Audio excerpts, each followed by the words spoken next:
In August 1945, Japan lay in ruins. Its cities scorched, its economy shattered, and its people desperate. Yet from this apocalyptic landscape emerged an unlikely power structure that would shape the nation's underworld for generations: the Yakuza. By 1952, these ritual-bound crime syndicates controlled 40% of Tokyo's black markets, forging an unbreakable bond between Japan's reconstruction and its shadow economy. To understand modern Japan, we must examine how these outcasts became kings of the ashes. This is the story of blood oaths written in sake, economic empires built on rubble, and tattooed warriors who turned national tragedy into criminal opportunity. When MacArthur's occupation forces arrived in 1945, they found a starving population trading family heirlooms for rice. The official exchange rate, 15 yen to the dollar. The street rate, 600 yen. Into this chaos stepped the Yakuza, not with guns, but with supply chains. Groups like the Yamaguchi-gumi transformed from gambling rings into shadow governments, controlling food distribution networks stretching from Hokkaido docks to Osaka slums, construction monopolies on US military-based projects, and entertainment empires laundering money through pachinko parlors and bathhouses.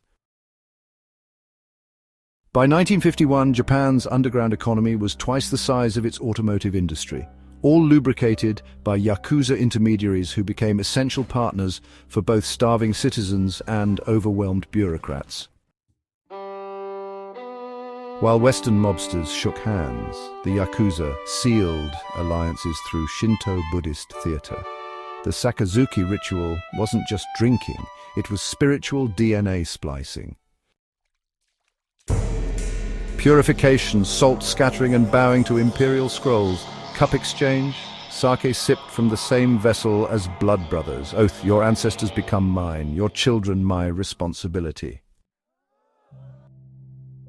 These rituals mirrored imperial court ceremonies, allowing illiterate street thugs to claim samurai-level honor. When a kobun received his tattooed Irizumi backpiece, it wasn't decoration. Each needle stroke bound him tighter than any contract. As Japan's economic miracle dawned, the Yakuza evolved into corporate raiders in kimono. Their Sokaya specialists perfected financial blackmail. 1964 Olympics Yakuza-controlled firms won 60% of venue contracts. Bubble era, the 1980s. Hostess clubs laundering 3 trillion yen annually. 2008 crisis loan sharks collecting 300% interest from bankrupt salarymen. Today's syndicates operate like dark mirrors of Toyota, pharmaceutical division meth trafficking from North Korea, logistics wing smuggling Southeast Asian migrant workers, R&D department, cryptocurrency money laundering hubs. 2011's anti-Yakuza laws forced gangs to register or disband. Membership plummeted from 80,000 to 12,300 by 2025. Yet, like a phantom limb, their influence lingers.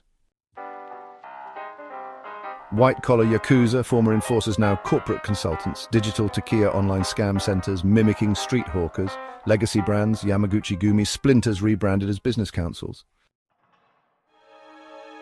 The Yakuza's tale is Japan's shadow history, a warning that every economic miracle breeds its own underworld. As robots replace Yakuza foot soldiers, we're left wondering, in our algorithm-driven age, who needs finger-cutting thugs when you have ransomware? Like this deep dive into hidden histories, smash subscribe and ring the bell for our next episode, Cyber Yakuza, Japan's Blockchain Bandits. Sources cited throughout from provided materials: 1. Post-war power vacuum and economic control. 2. Sakazuki rituals and spiritual symbolism. 3. Tattoo culture and organizational loyalty. 4. Shadow economy growth patterns. 5. Hierarchy and initiation practices.